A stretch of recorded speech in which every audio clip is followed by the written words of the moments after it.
Good morning. എല്ലാവർക്കും സുഖമാണെന്ന് വിശ്വസിക്കുന്നു. നമ്മൾ ഈ പലപ്പോഴും ആലോചിക്കാറില്ലേ?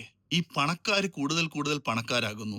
പാവപ്പെട്ടവരാകട്ടെ കൂടുതൽ കൂടുതൽ ദരിദ്രരാകുന്നു. അല്ലെങ്കിൽ അവരുടെ ലൈഫ് സ്റ്റൈൽ മെയിൻറ്റെയിൻ ചെയ്യാനായിട്ട് അവർ വളരെയധികം കഷ്ടപ്പെടുന്നു. നമ്മൾ പലപ്പോഴും ചിന്തിച്ചിട്ടുണ്ടാവില്ലേ? നമ്മൾ ഇന്ന് ഒരു കാര്യം ചെയ്യാം. ഇന്ന് ഈ ഒരു കോൺസെപ്റ്റ് ഞാൻ നിങ്ങൾക്ക് മനസ്സിലാക്കി തരുവാനായിട്ട് കഴിയുന്നത്രയും ലഘുവായിട്ട് മനസ്സിലാക്കി തരുവാനായിട്ട് ഞാൻ ശ്രമിക്കുന്നതായിരിക്കും. പക്ഷേ നമ്മുടെ വീഡിയോ ലേശം ലെങ്തി ആയിരിക്കുമേ. പക്ഷേ ഞാൻ കഴിയുന്നത്രയും പെട്ടെന്ന് അത് വൈൻഡപ്പ് ചെയ്യാൻ ശ്രമിക്കാം. ഇതിൻ്റെ ഒരു ഡീറ്റെയിൽഡ് വീഡിയോ വേണമെങ്കിൽ നിങ്ങൾ കമൻറ്റിൽ മെൻഷൻ ചെയ്യുകയാണെങ്കിൽ ഞാനത് പിന്നെ അതൊരു detailed video with real statistics and information അത് ഞാൻ അപ്ലോഡ് ചെയ്യുന്നതായിരിക്കും.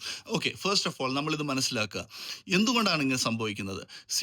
എന്തുകൊണ്ടാണ് സംഭവിക്കുന്നതെന്ന് അറിയണമെങ്കിൽ ആദ്യം നിങ്ങൾ ബാങ്കിങ് സിസ്റ്റം എങ്ങനെയാണ് വർക്ക് ചെയ്യുന്നതെന്ന് നിങ്ങൾ മനസ്സിലാക്കിയിരിക്കണം. ബാങ്കിങ് സിസ്റ്റം എങ്ങനെയാണ് വർക്ക് ചെയ്യുന്നത്? നിങ്ങളൊരു 100 രൂപ അല്ലെങ്കിൽ ഇപ്പോൾ ഒരു അമേരിക്കയുടെ കേസിൽ എടുക്കുകയാണെങ്കിൽ ഒരു $100 നിങ്ങൾ പോയി ഡെപ്പോസിറ്റ് ചെയ്യുകയാണെങ്കിൽ ബാങ്ക് എന്ത് ചെയ്യും? അവരുടെ റിസർവിലേക്ക് ഈ ഡെപ്പോസിറ്റ് ചെയ്ത ക്യാഷ് റിസർവ് റേഷ്യോയിലോട്ട് അവരൊരു 10 രൂപ അല്ലെങ്കിൽ $10 മാത്രം മാറ്റി വെച്ചിട്ട് ബാക്കിയുള്ള ആ 90 രൂപ അല്ലെങ്കിൽ $90 മാർക്കറ്റിൽ ലോൺ ഔട്ട് ചെയ്യാനായിട്ട് യൂസ് ചെയ്യും. ഇത് ഒരാളുടെ നിന്നായിരിക്കില്ലല്ലോ വാങ്ങിക്കുന്നത്. ഒരാൾ 100 രൂപയോ $100 മാത്രമായിരിക്കില്ല ഡെപ്പോസിറ്റ് ചെയ്യുന്നത്. പലരും പല എമൗണ്ട് ആയിരിക്കുമല്ലോ ഡെപ്പോസിറ്റ് ചെയ്യുന്നത്. ഇവിടെ 100, 10, 90 എന്നൊക്കെ പറഞ്ഞത് ഞാൻ വെറും നിങ്ങളുടെ മനസ്സിലാക്കാൻ വേണ്ടിയുള്ള എളുപ്പത്തിന് വേണ്ടിയാണ് പറഞ്ഞത്. Cash reserve ratio country to country it will vary. അതേക്കുറിച്ച് നമുക്ക് പിന്നെ സംസാരിക്കാം. സോ ഈ 90 രൂപ 90% പൈസ ഒരാളുടെ ഡെപ്പോസിറ്റിൽ നിന്നും അവർ മാറ്റിവെക്കുമെന്ന് പറഞ്ഞില്ലേ? സോ ഒരാളുടെ നല്ല 10 നല്ല 1000 അല്ല, ലക്ഷക്കണക്കിന് ആൾക്കാരുടെ ഈ ഒരു ഇൻട്രസ്റ്റിന് വേണ്ടിയുള്ള റിസർവ് അവരുടെ ഫസ്റ്റ് ആക്സസിബിലിറ്റി കൊടുക്കുന്നത് ആർക്കാണ്? വെൽത്തി ബിസിനസ്മെൻ അല്ലെങ്കിൽ മേജർ ഓണ്ടർപ്രണേഴ്സ്, കോർപ്പറേഷൻസ്, ഇവർക്കാണ് ഇതിൻ്റെ ആക്സസ് ആദ്യം കിട്ടുക. അവർ ഈ പൈസ വളരെയധികം തുച്ഛമായ ഇൻട്രസ്റ്റിൽ എടുക്കുകയും അവർ ഈ പൈസ കൊണ്ട് കൂടുതലും ആസറ്റ്സിൽ ഡെപ്പോസിറ്റ് ചെയ്യുകയും ചെയ്യും. അവർ റിയൽ എസ്റ്റേറ്റ് വാങ്ങിക്കും അല്ലെങ്കിൽ സ്റ്റോക്സ് വാങ്ങിക്കും. എന്നിട്ട് അതുപോലുള്ള വെൽത്ത് മാനേജ്മെൻറ്റ് അവർ ക്രിയേറ്റ് ചെയ്യും. സോ ഇവിടെ എന്താണ് സംഭവിക്കുന്നത്?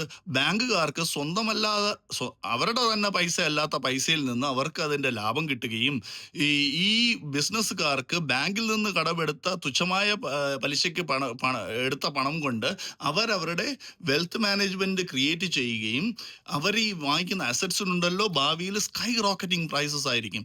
സോ അവരുടെ ബാങ്കിൽ അടയ്ക്കേണ്ട പൈസ പലിശ അവർ അതിനകത്ത് നിന്ന് അതിൻ്റെ 10 മടങ്ങ് 100 മടങ്ങ് അവർ ഓൾറെഡി വാങ്ങിക്കഴിഞ്ഞു. സോ ഈ പൈസ എക്കണോമിയിലോട്ട് വർക്കിംഗ് ക്ലാസ്സിന് എത്തുന്നതിന് മുന്നേ തന്നെ വെൽത്തി ക്ലാസ് അവിടെ ഇൻഫ്ലേഷൻ അല്ലെങ്കിൽ പണപ്പെരുപ്പം ക്രിയേറ്റ് ചെയ്ത് കഴിഞ്ഞു. സോ അപ്പോഴെന്താ പറ്റുന്നത്? പൈസ ഇക്കോണമിയിൽ കൂടുതലുണ്ട്, പക്ഷേ റിസോഴ്സസ് അതുപോലെ തന്നെയാണല്ലോ. എത്ര റിസോഴ്സസ് ഉണ്ടോ അതേ നമ്പർ ഓഫ് റിസോഴ്സസ് തന്നെ ഉണ്ടാവുമല്ലോ. സോ ഇതിന് ഫലമായിട്ട് വർക്കിംഗ് ക്ലാസ് ആയിട്ടുള്ള ആൾക്കാർ ദൈനംദിന ആവശ്യത്തിന് വേണ്ടിയുള്ള ഫുഡിൻ്റെ എക്സ്പെൻസ് ആവട്ടെ അല്ലെങ്കിൽ മാസം കൊടുക്കേണ്ട റെൻറ്റിൻ്റെ എക്സ്പെൻസ് ആവട്ടെ, ഇതിനെല്ലാം പൈസ കണ്ടെത്താൻ സ്ട്രഗിൾ ചെയ്യുന്നു. സോ ഇതുകൊണ്ടാണ് മെയിനായിട്ട് നമ്മൾ വെൽത്തി ക്ലാസ് അല്ലെങ്കിൽ പണമുള്ള ആൾക്കാർ കൂടുതൽ കൂടുതൽ പണത്തിലേക്കും പാവപ്പെട്ട ആൾക്കാരാവട്ടെ കൂടുതൽ കൂടുതൽ ദാരിദ്ര്യത്തിലേക്കും പോകുന്നതെന്ന് മനസ്സിലാക്കുക. ശേഷം കാണാം. നന്ദി, നമസ്കാരം.